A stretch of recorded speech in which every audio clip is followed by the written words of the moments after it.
Good evening, everybody, and welcome to this CEVO Season 4 match between Union Gaming and Vas'Avi. This is game number 1 of a 3-game series. We apologize for the delays. Union Gaming had a little bit of trouble manning their squad, but they do have 5 players here now and ready to go. My name is Gorgon, the Wonder Cow. You can catch me over on Twitter at GotCowDota, where I do have some information for you guys about a free-to-play tournament that CEVO will be hosting this weekend with a $100 plus prize pool that will also be casted in Dota TV. So if you want some opportunity to play for some cash, go ahead and stop by my Twitter at GotCowDota for more information about grabbing yourselves a slot in that tournament.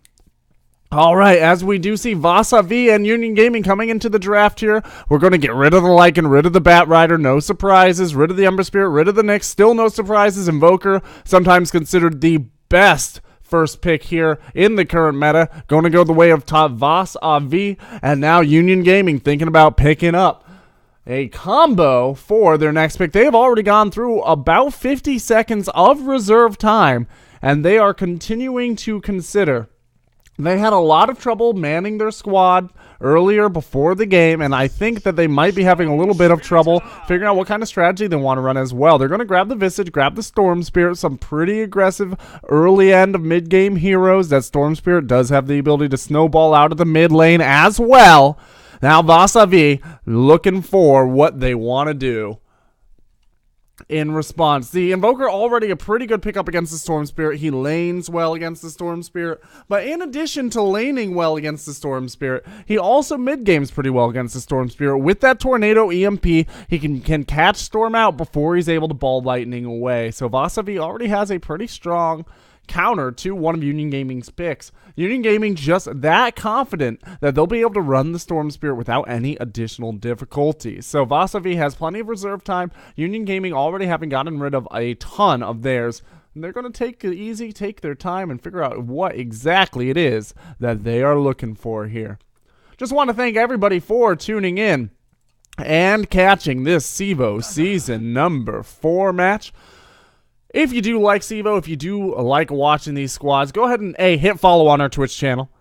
If you really like it, you want to make sure that we continue to increase the production value and the prize pools and the number of teams and the number of games and the type of content that we give you. The easiest way for you to contribute and do that is to go in and hit subscribe on our Twitch TV channel. By subscribing, you'll be helping content providers like myself and all of the other Dota 2 casters, as well as the CSGO casters and all of the other events that CEVO hosts, continue to increase its production value, continue to increase the type of content that we put out. We'd like to be doing news for you guys. We'd like to be doing game summaries. We'd like to be doing public matches and streaming and all sorts of stuff, but we need to have the funds in order to secure that first. So if you are going to think about supporting one community to semi-professional level esports channel in the next couple of months, do please consider subscribing to CEVO on Play CEVO 1, and that will be a subscription across all the CEVO channels, Play CEVO 1, and Play CEVO 2,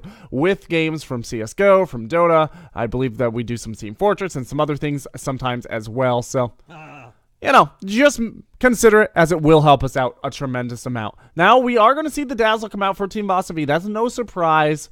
Flying Zebra is an extraordinarily capable Dazzle player. I've seen him make plays that are pro level, and I'm honestly really excited to see that Dazzle come out. We should, in theory, be looking at some really strong gameplay from that particular hero. The Ancient Apparition of the Shadow Shaman being banned out by Vas'Avi. They're going to get rid of a little bit Global Push and Initiation. Union Gaming going to grab the Lifestealer to go along with the Storm Spear. They are grabbing a straight 6.78 style draft so far. The Doombringer being banned out. That is, of course, because Doombringer counters the Storm Spear so strongly. And the Naga Siren being banned out as well. The Ursa Warrior is going to come out for Team Vas'Avi. That is a hero that we have not seen nearly as much as some of these other heroes that have been picked up. So that's a little bit more of a surprise, although Ursa Warrior currently being played over by SNA +4 at the end of their best of 3 in the Dota Trash King of the Hill that I was just casting. So we are looking at maybe an Ursa Warrior resurgence, as I do hear the IO has come out for Vas'Avi. Io, Dazzle, and Ursa all together is going to make it very, very difficult for Union Gaming to handle the mid game. Union Gaming is going to go ahead and pick up their Centaur War Runner along with that Lifestealer. The Stampede will help that Lifestealer keep from getting kited out. And the Centaur War Runner is a fairly strong offlane, although he does not have any traditional methods of handling. I'm going to drop the volume there a little bit. He has no traditional methods of handling heavy harass. He's just really tanky. He's got no escapes. He's got no leaps. He's got no pounces. And if you do catch him out, he will end up going down. So that's such a War Runner. We'll have to watch out as the Tide Hunter comes out. This is a very melee-heavy team coming out of Union Gaming PE. The Watermelon is going to want to get up that Blink Dagger really quickly, as is the Centaur War Runner. So now they're looking at a fairly greedy early game that does require a significant amount of farm. The Storm Spirit needs to get that Orchid Malevolence up usually before he can really assert himself. The Tide Hunter needs to get that Blink Dagger up before he can really feel comfortable trying to land those Ravages. The Centaur War Runner needs to Blink Dagger up before he can land those Stomps. And the Lifestealer needs to get up basic items. Usually that's going to come out as an armlet along with some treads, possibly phase boots and drums, something along those lines. So Vas'Avi has one remaining pick. They are going to be picking themselves an offlaner presumably here, unless they do decide to do an aggressive tri-lane with that Ursa, Io, and Dazzle, which seems pretty unlikely to me. More than likely, they are going to want to run that Dazzle, Ursa, Io tri-lane in the defensive. Get Ursa up some basic farm so we can get that early Roshan before Union Gaming is able to react.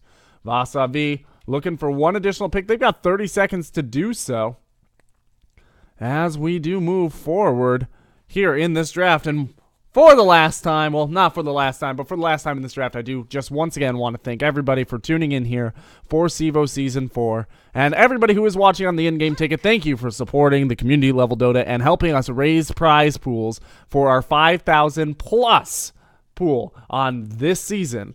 And presumably increase prize pools for next season. We just want to keep making it bigger and better so that you guys have the best, highest production quality Dota available.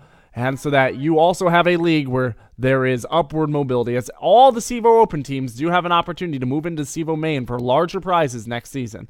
And we've got some good announcements coming out for you guys near the end of the season as well, so please do stick around and continue to support CEVO. Railgun is going to pick up that puck for VA. There's going to be a disconnect coming out of Citadel, who was probably going to be on that Lifestealer. And I guess he will be taking the Storm Spirit mid instead. We are going to have that obligatory early game pause as Union Gaming does try to get here through that disconnect. And they, like I said, have been having some problems as of late with getting their heroes in. So we are going to be moving in very shortly, and we appreciate your patience as we move toward this game number 1 of a best-of-3 series between Union Gaming and Vas'Avi. For Vas'Avi, I guess we'll run them first. We do have the Ursa being played by Tubby the Fat. We've got Lycus playing that Invoker. Flying Zebra is going to be hanging out on the Io. That's really surprising to me.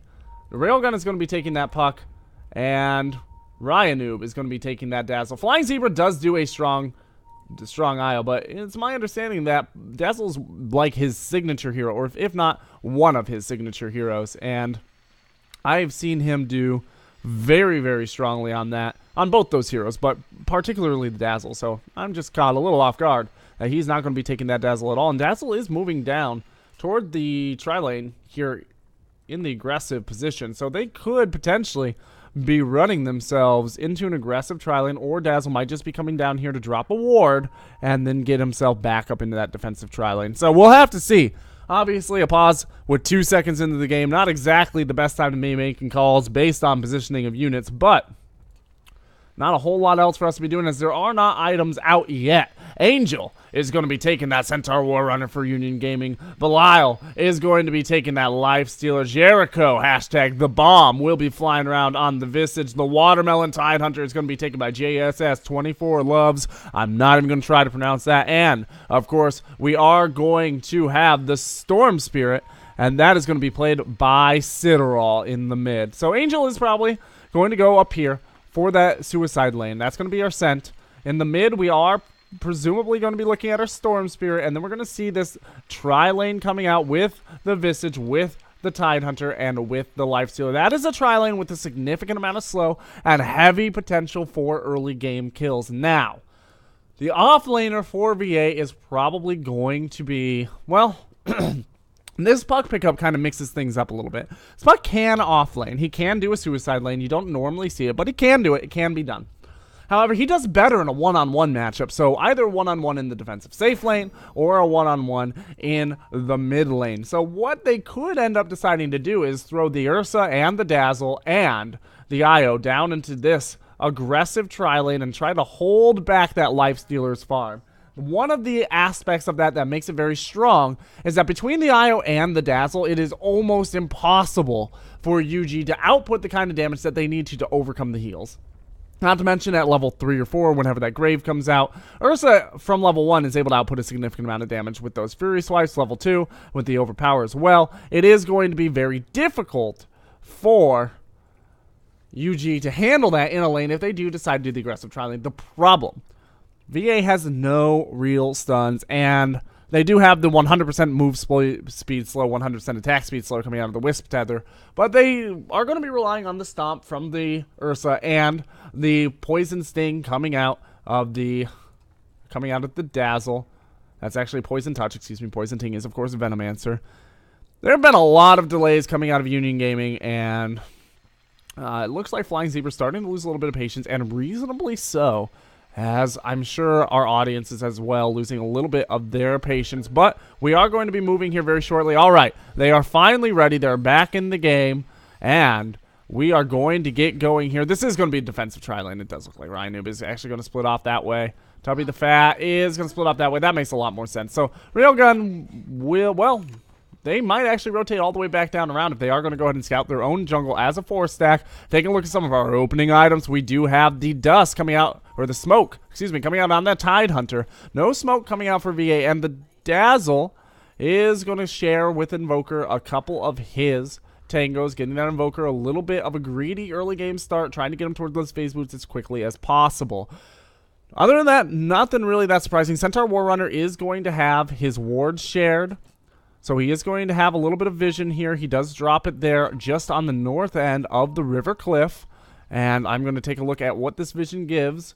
You can see that it gives it all the way over here just short of the rune. So this is going to be a turtle ward coming out from Union Gaming. That is going to provide them vision for mid ganks coming out, which probably won't come out too frequently out of the Invoker, but are possible. It will also give them rune vision, river vision, and also a little bit of protective jungle vision. So not the most defensive ward in the world, not the most useful ward in the world in terms of early game positioning knowledge, but what it does do is it gives you that rune vision, and they do actually see a double damage rune with that, in addition to grabbing them a little bit of defensive vision on the pathway.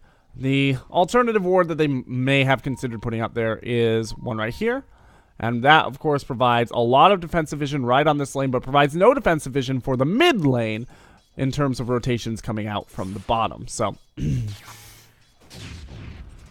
ward they went with, probably the right ward.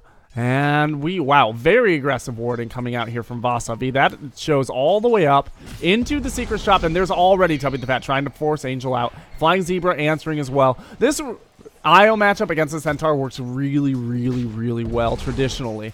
And the reason for that is we're going to see Railgun get moved on here with the Grave Chill. He is going to try to orb jaunt away. Up top, we do see Angel taking additional damage here. Down about 200 and already going through some of his regen. Popping a Tango. As Tubby the Fat just plays very forward, trying to make sure that he's able to force that Centaur out of lane as much as possible. Citadel out of mana. Does not have the bottle up yet, but it should be coming to him in the quarry right now. There it is. He's going to go ahead and fill back up down in the bottom lane. Go ahead and throw up our creep stats for you as well. Belial, taking the top in terms of net worth, or at least in terms of last hits. And the mid lane going about even. It should continue to go about even for a while. This is going to be an Exhort style Invoker potentially. He's got the Cold Snap up, which is going to be very useful up against the Storm Spirit until level 6. And potentially we could see this as one of these 1/1/1 invokers for the early levels that we see into a Quaswex, because Quaswex would work much better up against that Storm Spirit than an Exhort, although Exhort would give him more early game damage, mid game damage. So we'll have to see what he decides to do when he hits level. Well, he's got level 3, and he is not Yeah, he's going to have to wait for level 4, excuse me, as he did go ahead and upgrade up top. We're seeing some pinging as Ryanu moving forward, thinking about moving up onto that centaur. Not going to be able to. Railgun down here in the bottom, throwing out some auto attacks and trying to make sure that he gets the levels up. That's the most important thing for this puck. If he can get farm, that's great. Levels are key. He's going to be able to retire into that safe lane when he needs to. Railgun is actually going to be under a fair amount of damage as the open wounds comes out. There's going to be the additional grave chill, and the Tidehunter's already used his slow. Railgun getting very, very low. He could very well be our first blood, and it goes to Belial as one more auto attack gets him under the shadow of the tier 1 tower. Down here in the bottom, that is unfortunate news for this puck, obviously. There's going to be a very nice, and the tactical pause comes out of Angel as UG continues the trend of grabbing a couple pauses here. Tidehunter narrowly avoiding death from the damage that has come out of that Sunstrike. It's just level 1, I believe. Yep, it's got a level 1 exhort. Not really pumping out enough damage. It was very nice global awareness coming out of Lycus, though. Just good understanding of when he needs to be casting that. Even though it was unclear whether or not he'd get the kill, he cast it anyway. The one thing that does give up is that Union Gaming does now know that as an Exhort Invoker with a Sunstrike. Of course, the Stormspirit may have already called that out. He may not have, but they certainly know now. All right. We are looking at, there's more pauses coming out here, as Tuppy the Fat has said. And this game is now been delayed about 45 minutes. So my apologies to you guys. It's Union Gaming. They are in Peru having a little bit of connectivity trouble. There was a Steam network outage and all sorts of troubles trying to get this game going. So these teams typically fairly strong in the CEVO about trying to arrive on time, but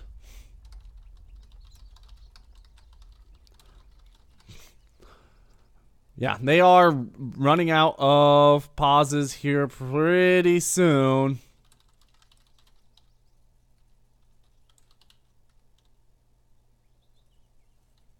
All right, they are going to be moving forward here.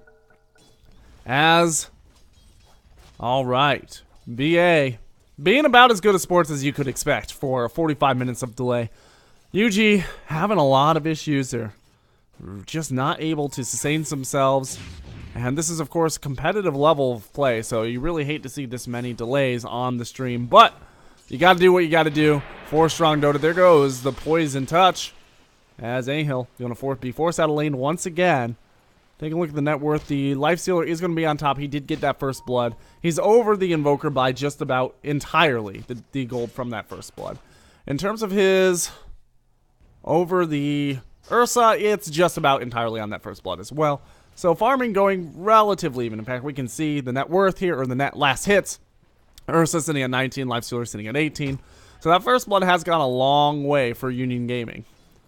But if they are unable to continue to forward some aggression here, they might run into some trouble as that Ursa starts to get going. Lifestealer and Ursa should come into the game around the same time. They actually play very similarly. They are high damage output heroes who are fairly tanky, difficult to take out. They can retire to the jungle fairly early on, and they come into the mid game extremely strong, but the way you get around them is by kiting them both out. Tubby the Fat has gotten his phase boots up. The phase boots have not gone up, or boots in general, have not gone up on the Lifestealer. He's just got brown boots, so still waiting to see what he wants to do. Angel trying to get as far forward as he can. Grab a little bit of experience. Lycus in the mid lane is going to go for straight Exhort. So he is going for an Exhort style build, which is out of meta, but very interesting. They are converging on him, though, as Citadel is coming back here along with the Visage. He does not have a Tornado in order to react to this. He does have the Cold Snap, though. And the Visage not coming out as far forward as you might expect. The Wisp now here, hiding on the high ground and unseen. So both teams thinking about making a move here as a sting operation from both sides on the high ground. In the mid lane does seem to be sprouting forward. We've got Belial down here in the bottom lane, completely left alone at this point, and Puck is taking advantage of it fully, knocking him down to 275 health, and he is going to have to pop his salve. He's thinking about moving in onto the Puck as the mid lane. We do see the Storm has backed out as well. Railgun just getting his orb back. He is going to be able to jaunt away. They're not going to be able to move on that. Not moving quite soon enough after that last orb. There was a time and a place, and they missed the train. So Lycus in the mid lane. Now sitting at level 6, excuse me. Pretty happy. He is going to be moved on by Citadel, but he's immediately going to react. There is a cold snap out, making it very difficult for Citadel to engage on. He does have the ball lightning, but he does not have too much else other than that. He has not even upgraded to treads yet, and he just does not have the damage output to wreck Lycus in the way that he was hoping to. So, Tuppy the Fat up here in the top lane, sitting at 38 last hits, 39 now. Still about behind Lifesteal by the net worth of that first blood. Tuppy the Fat actually going to be stunned out here inside the tower and go down. Very nice play coming out of Ainhill. Tuppy the Fat has been playing very forward all game long. No grave up on Dazzle, as though he could have gotten in there anyway. He now has learned the error of his ways as Citadel is being moved in here on the mid lane. Now Lycus is going to go ahead and drop that Sunstrike. It's going to land, but the very, very clutch. Oh, but not quite clutch enough.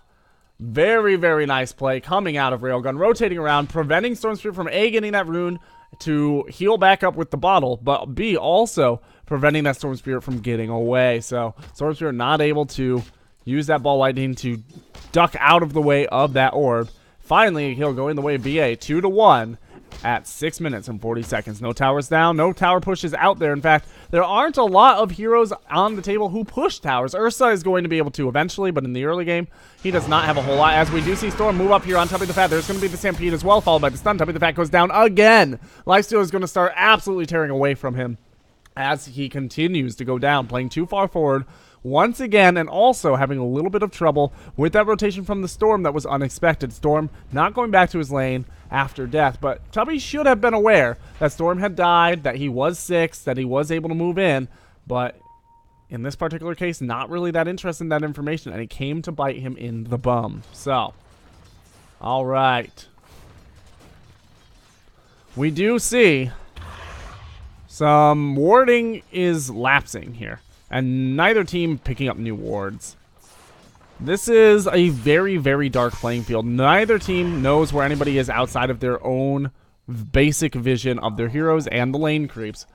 They are also about to hit the end of night, so that at least helps them avoid ganks as well. But the next 15 seconds or so would be a great time to rotate around on somebody, perhaps on A-Hill here, as we do see Ryanoob coming around, guarding the rune spot. And it is going to be an invisibility bottom, but neither team knows what it is. They just know that it's there. Counter warding coming out of that Dazzle there. It's a pretty nice move, but until there's additional wards, we're not going to be looking at too aggressive of positioning, I assume.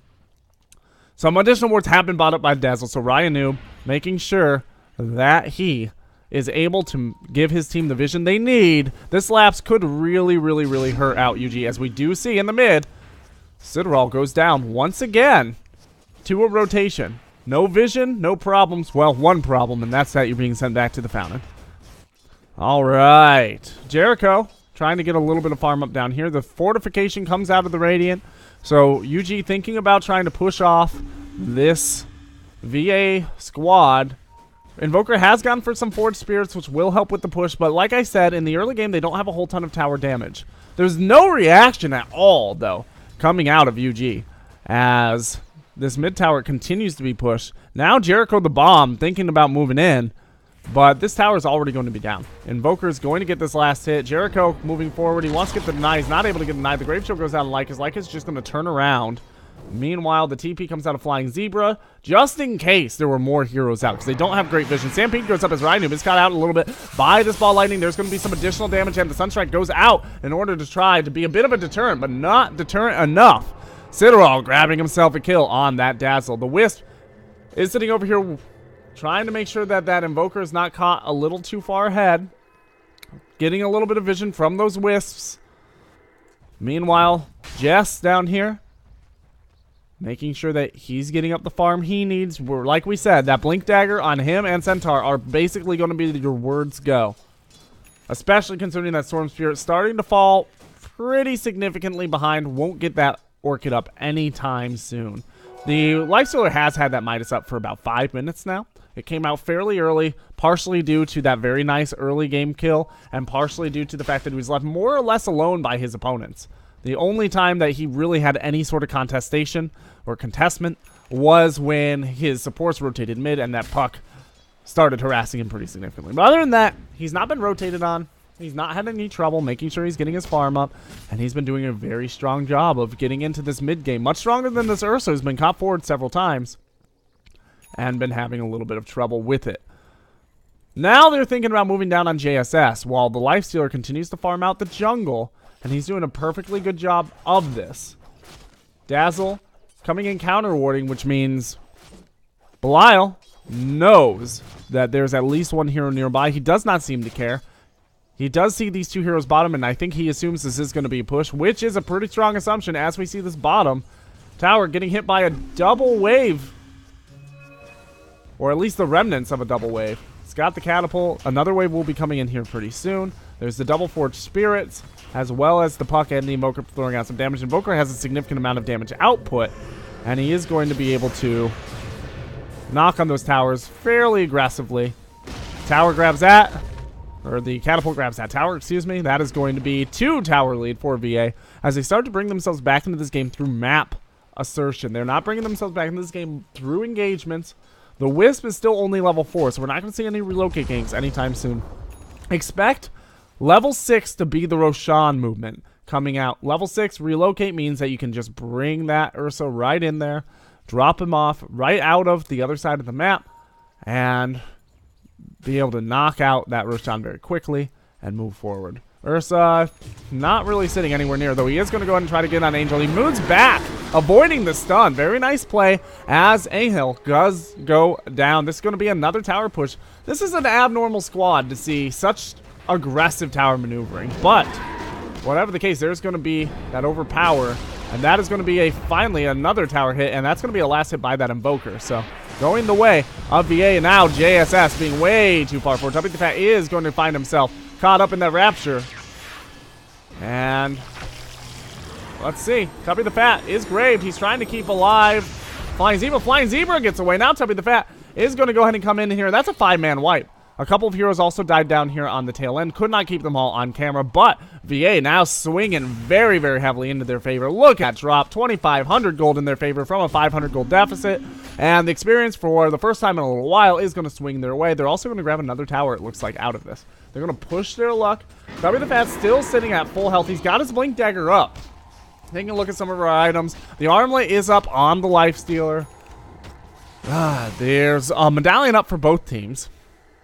Blink Dagger is up on the puck and also the Ursa. So VA doing a very strong job of getting their core items moving and making sure that they're able to move into this mid game with great aggressive positioning. They're not going to be able to push down that tier 2 just yet, especially not after the tail end of that push, but they are able to force some TP reactions, and that is going to require a good chunk of their heroes to walk all the way back to their jungle, a 30 or 45 second cost, plus the cost of that TP.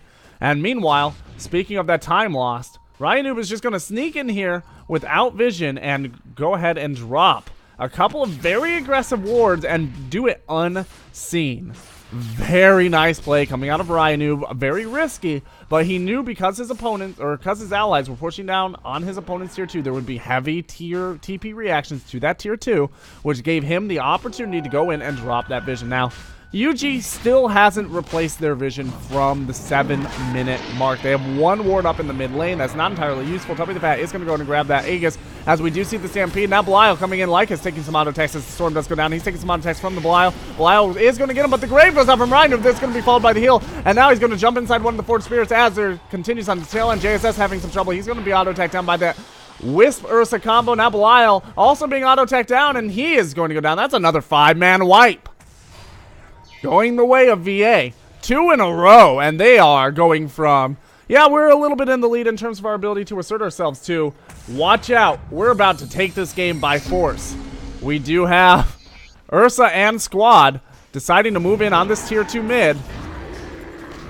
And the Visage Familiar is doing anything they can to slow this down. Not really able to do that much, and they actually fed in one of those, so that's another 100 gold going the way of VA. Gold lead now about 7,500 over the last couple of minutes, and we're only at 15 minutes. There's going to be the blink coming from angle. That's a brand new blink dagger. Tubby the Fat taking a lot of damage. He is going to lose the Aegis. Now there's going to be the orb. It's going to be a jaunt potentially. Yes, he's going to try to get away. JSS trying to follow, but not able to. There's going to be the medium blink coming out of the Tubby the Fat into the woods. They cannot see him here. They do not have a way of getting in here. There's going to be the Wisp. He's going to get rid of the trees, and now they're going to re-engage as Railgun comes in. There's a very nice blink followed by the orb. Angel's going to go down to that auto attack. In the meanwhile, there's going to be the blink coming out of Tubby the Fat. JSS taking a lot of damage. He is going to go down to the stump. Now Cinderella coming in trying to make something happen, but he does not have the mana to get away. Tubby the Fat is going to be open wounds, but Belial also doesn't have the damage output to make this happen. Open wounds helping heal up Cinderella a little bit as Flying Zebra comes in with the tether. Now he's using the Wisp. Tubby the Fat is going to go in and make sure that he grabs that kill. Belial trying to get away to prevent another 5-man wipe. There's going to be the stop and one more hit. That is 3 5-man wipes in a row going the way of VA, and at this point, you've got to wonder if the GG is going to come out here very, very soon. Tubby the Fat not even scared. I mean, there's nobody up. Why would he be? Centaur is going to be here very soon. Centaur now does, as we saw in that last fight, have a blink dagger up, but it is possibly too little too late. Dazzle doesn't have the mechanism up yet, but Invoker has a level 3 Necronomicon. That is painful. When you're dealing with being pushed down very regularly, not able to fight anyway, and then you also get those Necronomicons up. Necronomicon is particularly insidious up against that Centaur as well, because if you do have that melee Centaur, or that melee Necronomicon warrior, just attack the Centaur, it will kill itself on Centaur, and then Centaur will take the pure damage out of it. So there's no way for Centaur to avoid that unless he can get somebody else to kill it first. Very effective way of knocking him down so long as he does not run away, which basically forces him out of fights. This is going to be a tier 2 push, as it looks like UG wants to try and go ahead and make this trade on the tier 1. They are not positioning themselves for a reaction. There's 4 TPs, no TP on Citadel, so Citadel won't be joining unless he goes to the side stop. There he goes. He picks one up.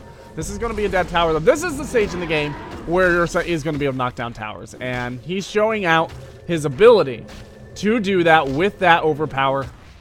And this is going to be a tower. It's going to go into the pockets of Tubby the Fat, throwing the coffers of VA even more full. There's going to be a wow, IO Wisp.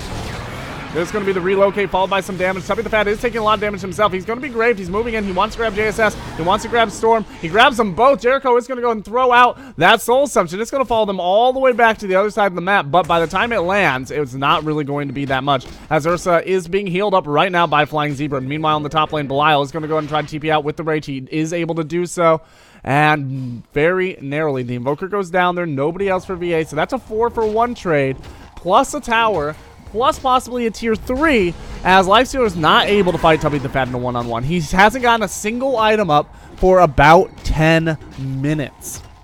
Not so much as an Ironwood branch to his name in that long. There's a TP reaction coming out here as JSS comes in. He is going to go and throw out the slow on Flying Zebra, but now Tubby the Fat going to reinitiate. There's going to be the mass stun and manages to grab both as Tubby the Fat does come in here and fight Belial. Belial trying to find him back, but he can't one-on-one. JSS chasing after Flying Zebra. Flying Zebra is not going to be taken out, but Citadel is going to go in. He is going to go and use the Electric Boogaloo, get in there, some auto attacks. He is going to secure that as well. That is the Ursa. That is the IO. They were too far forward. Once again, the Ursa finding himself just playing extremely aggressively. That is a very, very cheeky Sunstrike, but does not take anything out. It's really just an annoyance as it forces Tidehunter to go back and buys his allies some time to farm without him. Roshan will be back up probably in about 5 minutes. We've got the Puck now coming out with his Dagon. We have, it looks like potentially a Shiva's Guard, possibly an Assault Cuirass coming out on the Invoker soon. Or not really that soon, but it's being worked towards. And yeah, BKB is up on Ursa. The Dazzle almost to the Mechanism. There it is. Mechanism is out. As Lycus is just going to go and run in with Illusions and Fort Spirits and clear out his opponent's jungle, leaving even less farm for the hungry, hungry mouths of these baby birds on Union Gaming. They're down 10 kills. They are down all their outer tier towers. They've only taken the tier 1 mid of their opponents. And they are down 14,000 gold and 10,000 experience. Able to pull it up pretty significantly, actually. A couple thousand with that Ursa IO kill, but they've got to hope for several more of those before they're anywhere near back in this game. So Turtle is the name of the game. At least Angel was able to get up his Blink Dagger before this all went south. That will help them tremendously with these defenses, but they've got to figure out a way to handle Tubby the Fat, because Ursa is not a hero that you can just ignore. And so far this game, they've basically been doing that outside of the laning phase, where they did a really good job of holding him down. But it only takes 2 items, basically, on Ursa to make him an absolute terror. Ursa is going to come up here. There is going to be the blink. He's going to stomp. He's going to go in and try to overpower and chase us. There's the Stampede getting him away. He's going to turn around instead. Railgun throwing down the Dream Core. Slitterall in a bit of trouble himself. He is going to go down. He had the Lifestealer inside. Now Lifestealer is going to pop out and try to get anything done. He throws a couple of attacks on Lycus, but he does go down. There's some points thoughts on Angel. Angel takes some out attacks as well. The Weave going out, making everybody ever that much more tankier. There's going to be the relocate about 1,000 units just to make sure that they grab the kills. Belial, who did buy back his silence out, he is going to be orbed. He is going to be killed as JSS is going to go down as well here in the tower. Yes, Tubby the Fat jumping in. Make sure that goes down, but the puck actually securing it. Tubby the Fat losing about half his health there. If that's not the GG, I don't know what is. UG not going to call it. There it is. All right. GG call after this much delayed match between VA and UG. We are looking at game number 2 coming up very, very soon. Love to see the sportsmanship coming out of Flying Zebra with the GG. Well played. Both squads will be returning for game number 2 of this CEVO season number 4.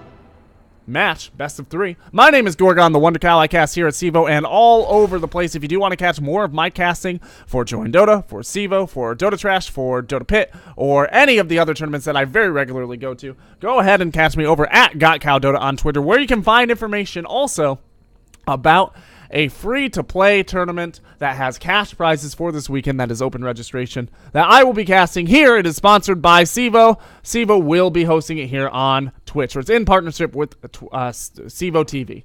So it will also be hosted on Dota TV. So if you want your chance to shine, play on Dota TV, go ahead and get your team over there and make sure you sign up before all slots are taken. You can find out more information about that on my Twitter. Finally, if you do like CEVO, if you do like having $5,000+ cash prizes for local teams, for competitive level teams, and possibly for your team if you do well enough in the CEVO Open, please do think about buying a CEVO ticket on Dota TV, but also think about subscribing to our channel. It will help us raise production value. It will help us come out with more content, including streams, possibly guides, additional forms of entertainment for all you fine folks. So once again, hit the subscribe button, hit the follow button, follow me over on Twitter, and we will be right back with game number 2. Thanks for tuning in for CEVO. This is Gorgon signing out for now.